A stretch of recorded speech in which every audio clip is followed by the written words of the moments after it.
ओम सर्वेभ्यो नमो नमः।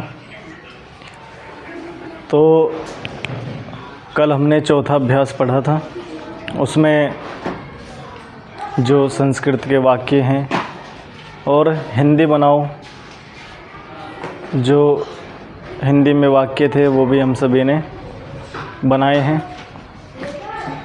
सभी बना करके लेके आ गए। चलिए, जो भी व्यक्ति बना करके लाए हैं वो अपनी कॉपी से मिलान कर ले, उसका कौन सा वाक्य सही है और कौन सा गलत। ठीक है। चौथा अभ्यास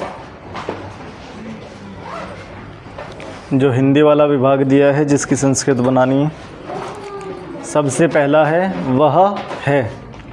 तो वह के लिए सह अस्ति। वैसे तो कल भी यहाँ से बता दिया गया था, किंतु फिर से आप लोग एक बार मिलान कर लेना। जो भी गलत हो उसको गोला करके और जो सही हो उसको साइड में लिख लेना। ठीक है, जिससे आपको पता हो कि हाँ ये मेरी गलती थी और ठीक करके मैंने ये सुधार किया। ठीक है। सबसे पहला वाक्य है सह अस्ति। ठीक है। आगे दूसरा वाक्य है वे दोनों कहाँ हैं। तो तौ कुत्र स्तः। तौ कुत्र स्तः। तीसरा वाक्य है सब बालक यहाँ हैं। तो बालकाः अत्र सन्ति। ठीक है, बालकाः अत्र सन्ति। आगे चौथा वाक्य है तू कहाँ है। तो त्वं कुत्र असि। आगे है तुम दोनों यहाँ हो। तो युवाम अत्र स्थः। अगला वाक्य है छठा तुम सब कहाँ हो। तो यूयम कुत्र स्थ। आगे सातवां वाक्य है मैं बालक हूँ। अहम बालकः अस्मि। आठवां वाक्य है हम दोनों भी यहाँ ही हैं। तो आवाम अपि अत्र एव स्वः। ठीक है, आवाम अपि अत्र एव स्वः। आगे है हम सब मनुष्य हैं। तो वयम मनुष्याः स्मः। आगे ख वर्ग में 10वां वाक्य दे रहे हैं वह क्या करता है। तो सह किम करोति। आगे है 11वां वाक्य वे सब भोजन करते हैं। तो वे सब की क्या आई थी, ते भोजनम कुर्वन्ति। आगे है 12वां वाक्य तू क्या करता है। त्वं किम करोषि। आगे 13वां वाक्य है तुम सब क्या करते हो। तो यूयम किम कुरुथ। ठीक है, यूयम किम कुरुथ। आगे है मैं भोजन करता हूँ। अहम भोजनम करोमि। फिर है 15वां वाक्य हम राज्य करते हैं। वयम राज्यम कुर्मः। फिर ग वर्ग में दे रहे हैं 16वां वाक्य है ईश्वर एक ही है। तो ईश्वरः एकः एव अस्ति। उसके आगे है दो बालक सूंघते हैं। तो बालकौ जिघ्रतः। आगे 18वां वाक्य 3 आदमी खाना खाते हैं। तो त्रयः मनुष्याः भोजनम खादन्ति। उसके बाद है 4 बालक आ रहे हैं। तो चत्वारः बालकाः आगच्छन्ति। उसके बाद 20वां वाक्य है 5 पुस्तकें और 5 फूल यहाँ हैं। तो पंच पुस्तकानि पंच च पुष्पाणि अत्र सन्ति। 21वां वाक्य है 6 बालिकाएं इस प्रकार पढ़ रही हैं। तो षट् बालिकाः इत्थं पठन्ति। 22वां वाक्य है 7 बालक भी यहीं पढ़ते हैं। तो सप्त बालकाः अपि अत्र एव पठन्ति। आगे 23वां वाक्य है 8 पाठशालाएं यहाँ हैं। तो अष्ट पाठशालाः अत्र सन्ति। आगे 24वां वाक्य 9 फूल वहाँ हैं, तो नव पुष्पाणि तत्र सन्ति। आगे 25वां वाक्य है 10 आदमी गांव को जा रहे हैं, तो 10 मनुष्याः ग्रामं गच्छन्ति। तो इस प्रकार से मिलान कर लिया सभी ने, सभी ने मिलान कर लिया, ठीक है। अब इस अभ्यास में ऐसा कुछ है जो आपको समझ में ना आया हो चौथे अभ्यास में, ठीक है। चलिए आगे 5वां अभ्यास खोल लीजिए। इसमें सबसे पहले वही शब्दकोश दिया हुआ है, इसको पहले पढ़ लेते हैं। भवान आप पुल्लिंग, ठीक है। भवान शब्द का अर्थ होता है आप, किस में? पुल्लिंग में। आगे है भवती, ये आप इसका भी मतलब होता है, लेकिन ये किस में होता है? स्त्रीलिंग में। भवती ये स्त्रीलिंग में हो गया, भवान ये पुल्लिंग में हो गया। आगे है जनकः पिता, पुत्रः पुत्र, उपाध्यायः गुरु, नरः मनुष्य, सूर्यः सूर्य, चंद्रः चंद्रमा, प्राज्ञः विद्वान, सज्जनः सज्जन, दुर्जनः दुर्जन, शिष्यः शिष्य, प्रश्नः प्रश्न। ये तो हो गए कुछ शब्द, ठीक है। उसके बाद ख वर्ग में दे रहे हैं, खाद धातु का अर्थ है खाना, ठीक है। खाद मतलब खाना। क्रीड खेलना, पत गिरना, स्मृति स्मरण करना या याद करना, ठीक है। जी धातु है जीतना, नी का ले जाना, और एक धातु आई है अंतिम में ह्री, इसका मतलब भी ले जाना और हरण करना, ये दोनों ही अर्थ है, ठीक है। अब सूचना दे रहे हैं कि जनक शब्द से लेकर के और प्रश्न तक ये राम के तुल्य रूप चलेंगे, ठीक है। राम शब्द के रूप याद किए थे ना हमने, रामः रामौ रामाः, रामम रामौ रामान। तो इस प्रकार से प्रथमा और द्वितीय विभक्ति में हमने राम शब्द के रूप याद किए थे, वैसे ही आपको इनके भी चलाने हैं। जनकः हो गया, पुत्रः, उपाध्यायः, नरः आदि आदि जो शब्द आए हैं इसमें, वो भी आपको राम की तरह ही चलाने हैं, ठीक है। आगे दे रहे हैं खाद से लेकर के ह्री पर्यंत, इसके रूप चलेंगे भवती के तुल्य, ठीक है। जैसे भवती भवतः भवन्ति, भवसी भवथः भवथः, भवामी भवावः भवामः, वैसे ही खाद के चलेंगे, खादति खादतः खादन्ति। इसी प्रकार से क्रीडति क्रीडतः क्रीडन्ति, पतति पततः पतन्ति, स्मरति स्मरतः स्मरन्ति। ये आपको ये जो स्मृति धातु आई है ना, इसका जब रूप बनता है तो स्मरति ऐसा बनता है, ठीक है। स्मरति नीचे दिखाया हुआ है, बाद में आएगा, अभी बताता हूँ। तो नीचे दे रहे हैं व्याकरण में, यहाँ पे राम शब्द के रूप आए हैं, लट लकार आया है, प्रथमा और संबोधन का यहाँ पे प्रयोग आएगा। तो जैसे नंबर 1 पे दे रहे हैं कि राम शब्द के पूरे रूप स्मरण करो, देखो शब्द संख्या 1। पिछले उसमें दिखाया था ना मैंने, पेज नंबर बता करके कि राम शब्द के रूप वहाँ पे, तो वहाँ से आपको 2 विभक्तियों में तो पहले याद करा चुके हैं।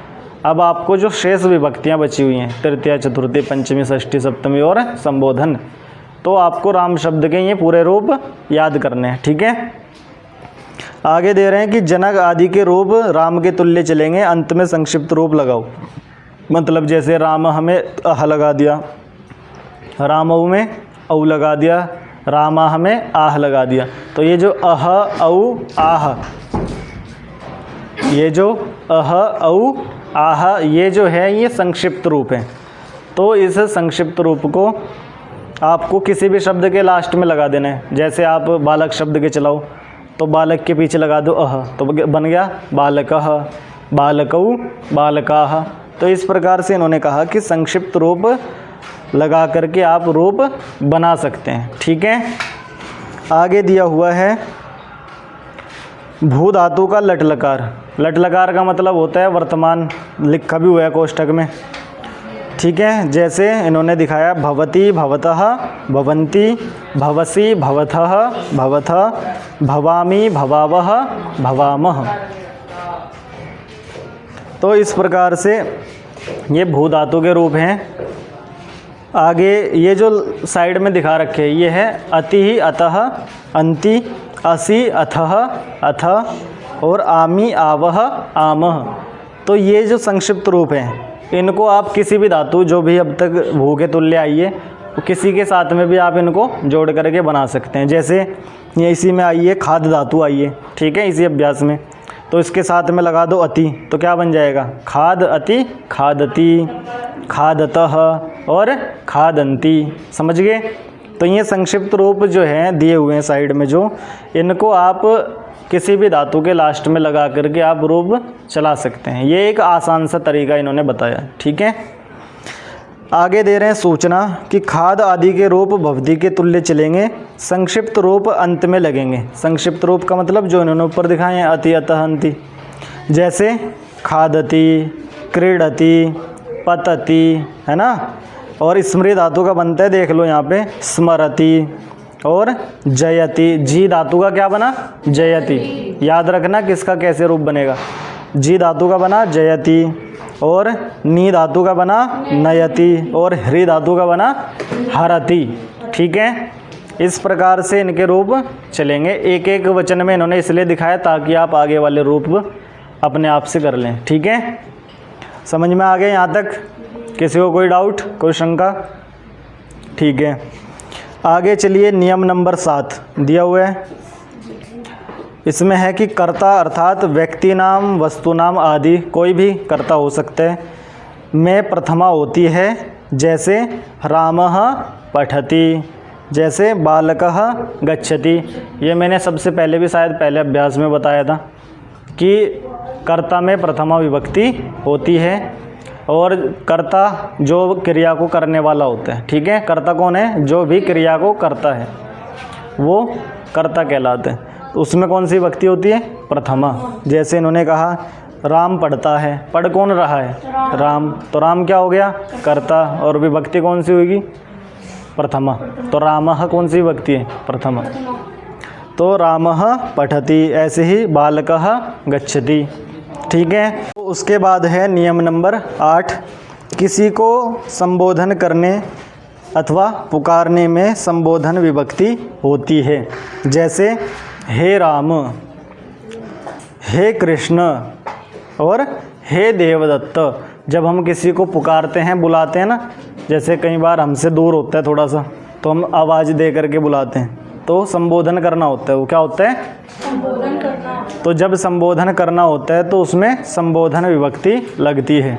संबोधन में रूप अलग चलते हैं। ये जो हे आदि है ना, आया था ना चिन्ह कि हे, अय और भो, ये संबोधन के कुछ चिन्ह हैं जिनको लगा करके हम किसी को संबोधित करते हैं, ठीक है। तो उसमें आपको संबोधन विभक्ति लगानी है जब हम किसी को संबोधन करेंगे, ठीक है। आगे है नियम नंबर 9 कि भवत अर्थात आप ही मतलब होता है भवत का, शब्द के साथ सदा प्रथम पुरुष अथवा उसको कह लो अन्य पुरुष, ठीक है, आता है, मध्यम पुरुष नहीं।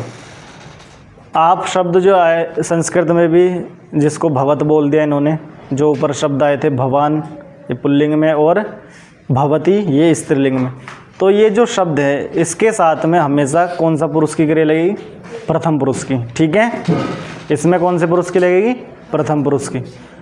तो मैंने क्या कहा था कि मध्यम पुरुष में तू, तुम दोनों, तुम सब इसको, और उत्तम पुरुष में मैं, हम दोनों और हम सब, इनको छोड़ करके बाकी जितने भी कर्ता बनेंगे वो सारे के सारे कहाँ जाएंगे? प्रथम पुरुष में, ठीक है ना। जितने भी शब्द हैं वो बाकी सारे के सारे आपको प्रथम पुरुष में नजर आएंगे। तो भवत शब्द भी वैसे ही है, तो ये भी आपका जब रहेगा तो ये भी प्रथम पुरुष में ही रहेगा और क्रिया इसके साथ प्रथम पुरुष वाली रहेगी, ठीक है ना। इन्होंने इसलिए बताया कि ताकि ऐसा ना हो कि आप जाते हो और आप लगा दो भवान गच्छसि, अर्थात मध्यम पुरुष नहीं लगाना, उत्तम पुरुष नहीं लगाना, कौन सा लगाना है? प्रथम पुरुष। तो भवान गच्छति, आप जाते हैं, ठीक है। इस प्रकार से आपको ध्यान रखना है। आगे दे रहे हैं कि भवत के रूप स्त्रीलिंग में चलते हैं। हाँ, ये दे रहे हैं आगे कि भवत के रूप पुल्लिंग में चलते हैं भवान, भवन्तौ, भवन्तः आदि। ये पहली विभक्ति इन्होंने दिखा दी, भवान, भवन्तौ, भवन्तः। आगे स्त्रीलिंग में दिखा रहे हैं जैसे भवती, भवत्यौ, भवत्यः आदि। ये भी प्रथमा विभक्ति में इन्होंने दिखा दिए हैं स्त्रीलिंग में भी।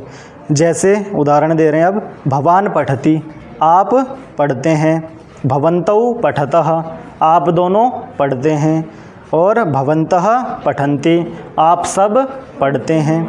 ऐसे स्त्रीलिंग में भी भवती पठति, आप पढ़ती हैं। ऐसे आगे दे रहे हैं भवत्यौ पठतः, आप दोनों पढ़ती हैं, और लास्ट में भवत्यः पठन्ति, आप सब पढ़ती हैं। ठीक है, तो इसके साथ में आपको प्रथम पुरुष की ही क्रिया लगानी है। आगे दे रहे हैं नियम नंबर 10, इसको कल समझे, ठीक है, इसको कल समझेंगे आज, क्योंकि इसको समझाने में थोड़ा सा आपको प्रयास करना पड़ेगा, थोड़ा सा कठिन पड़ेगा, इसलिए इसको कब समझेंगे? कल। ठीक है, आज के लिए इतना ही। ओम।